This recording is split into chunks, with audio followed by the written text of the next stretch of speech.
Bueno, el día de ayer se acercó una persona para preguntarme sobre lo que estábamos viendo sobre la constitucionalización del orden jurídico mexicano. Tenía algunas dudas y entonces la verdad es que yo preferí volver a repetir este tema porque no quisiera que ustedes tuvieran alguna duda al respecto para poder seguir avanzando.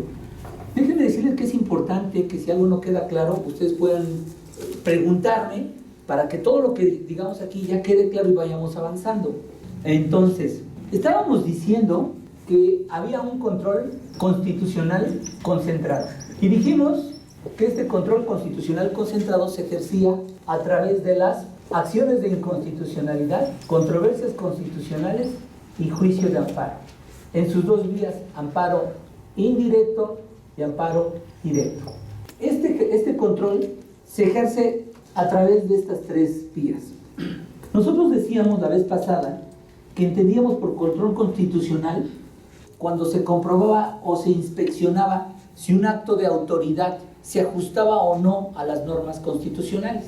Decíamos entonces también que las acciones de inconstitucionalidad y controversias constitucionales se ejercen a través de la Suprema Corte de Justicia de la Nación y en amparo indirecto por juzgados de distrito, tribunales unitarios, y amparo directo se resuelve por los tribunales colegiados de circuito y Suprema Corte de Justicia de la Nación. En amparo indirecto decíamos que es a través de la revisión. Ahora, había un control constitucional difuso y dijimos que de acuerdo al artículo 133 constitucional se ejercía solamente por los jueces de las entidades federativas. Pero decíamos que de una interpretación extensiva podíamos entender que no solamente los jueces de las entidades federativas, sino que también podría ser por parte del juez de distrito cuando actúe como juez ordinario. O sea, puede ser en materia penal, en materia civil o en materia mercantil o en materia administrativa. Cuando esté actuando como juez ordinario, es como le llamamos una justicia ordinaria que pueda resolver asuntos mercantiles, civiles o penales, ¿no? Cuando un juez de distrito esté actuando como juez en una justicia ordinaria, esta es una justicia constitucional. Cuando esté actuando con una justicia ordinaria, entonces está en posibilidades de ejercer el control constitucional difuso. ¿De qué? Solamente de las leyes. Así dice el artículo 133 constitucional.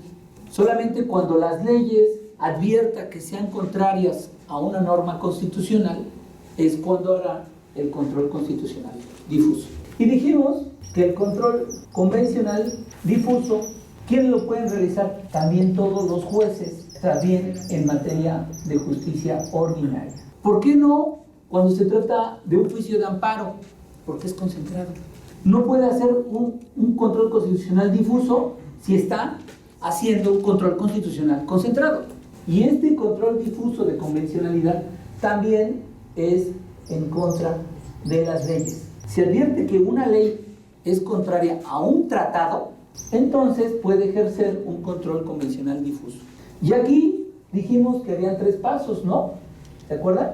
Sí, interpretación amplia. Exactamente. Sentido estricto y la inaplicación de la norma. Exactamente. O sea, nosotros no podemos llegar a la inaplicación si antes no podemos pasar por los otros pasos, ¿de acuerdo? Ahora, la vez pasada les dije que lo que había dado motivo o origen a este tipo de control constitucional difuso y convencional difuso en México fue a través del caso Radilla. Se sacaron tres tesis que, si quieren el registro, es 160525, 160589 y 160480. Y ahí los rubros son pasos a seguir del control de constitucionalidad y convencional ex oficio en materia de derechos humanos, y ahí precisamente decía sobre la interpretación conforme en sentido amplio, interpretación conforme y interpretación conforme en sentido estricto, y en los pasos a seguir para ejercer el control de convencionalidad. Y luego explicaba sobre la otra tesis es control de convencional ex oficio en un modelo de control difuso de constitucionalidad y el sistema de control constitucional del orden jurídico mexicano. Ahora bien, si yo en un juicio de amparo puedo hacer un control de legalidad o no, lo normal es que casi todos los juicios de amparo se ejercía un control de legalidad y se vinculaba antes porque se decía que se violaba el artículo 16 constitucional porque no estaba fundado y motivado. Pero hay veces que uno ve resoluciones de juicios de amparo en donde dicen que el acto reclamado no se ajustó a lo previsto en la ley y se quedan en eso. Pero si están resolviendo un juicio de amparo tienen que vincularlo y decir, como no se ajustó a la ley, entonces no se respetó, antes decíamos, la garantía de legalidad o de debida fundamentación y motivación, porque estamos haciendo un control constitucional, no un control de legalidad. Los jueces ordinarios sí hacen un control de legalidad, que los actos de particulares se ajusten a lo que dice la ley. Si, por ejemplo, alguien no pagó el precio de la compraventa y lo condenamos al pago del precio, decimos que no se ajustó al Código Civil que establecía el control de legalidad, que si hay una compraventa se pague el precio y se entregue la cosa. Y si no, una de las partes no quiere cumplir, entonces nosotros podemos como jueces condenar al particular a que haga lo que la ley dice. Lo que está haciendo el juez es un control de legalidad, pero cuando el juzgador federal, el juez constitucional, a través de juzgados distrito unitarios o colegiados, nada más dice que se violó la ley y no lo vincula a un artículo de la Constitución, su argumento queda mocho, queda incompleto. ¿Por qué? Porque no estamos haciendo un control de legalidad, estamos haciendo un control de constitucionalidad y decimos que la ley no se está aplicando de manera exacta. Ahora, la materia del juicio de amparo puede ser, o sea, es un control constitucional, pero su materia, gris, puede ser la ley,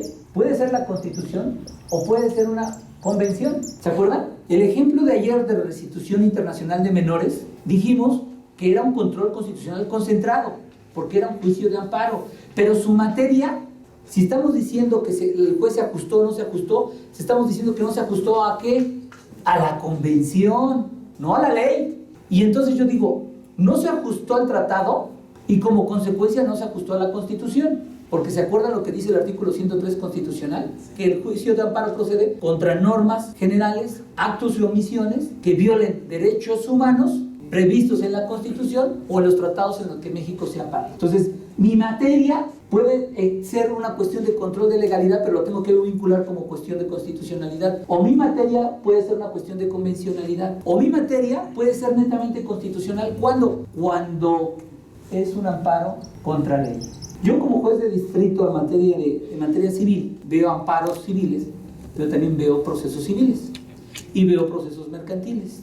Yo les explicaba, o no sé si les expliqué en la primera clase, creo que sí, que cuando yo veía que en los ejecutivos mercantiles se establecía una tasa de interés, si establecían una tasa de interés elevada, yo lo que hacía era reducir la tasa de interés aplicando el Código Civil. Cuando vino la resolución del caso Radilla, lo que hice yo es hacer un control convencional difuso. Y yo dije, el artículo 174 permite que se fijen intereses. Y esos intereses son usurarios. Este interés usurario es contrario al artículo 21 de la Convención Americana de Derechos Humanos. Luego entonces, como es usurero, entonces yo reduzco y lo reducía a la tasa legal del 6% anual. Pero yo desaplicaba el artículo 174. La Suprema Corte de Justicia me corrigió la plana y me dijo, no, espérame, tenías primero que hacer una interpretación conforme, en sentido amplio, antes de llegar a la inaplicación. Lo que tenemos que hacer, decía la Corte, tenemos que integrar el artículo 21 de la Convención Americana al bloque de constitucionalidad.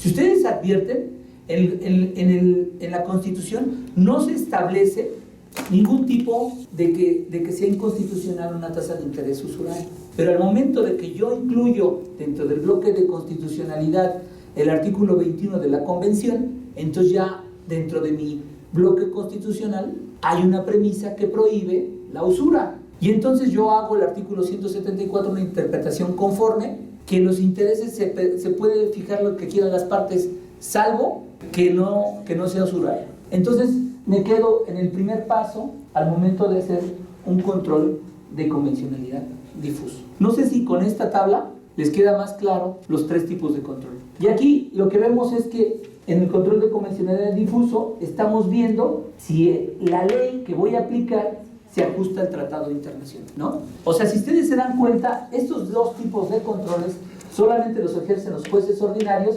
tratándose de leyes, pero no podemos decir que es un amparo contra ley, porque esto está acá. Esto no implica que en un juicio de amparo, además de la aplicación de la ley, se estén reclamando actos concretos de aplicación por vicios propios. Y en este caso estaríamos haciendo un acto de legalidad, un control de legalidad.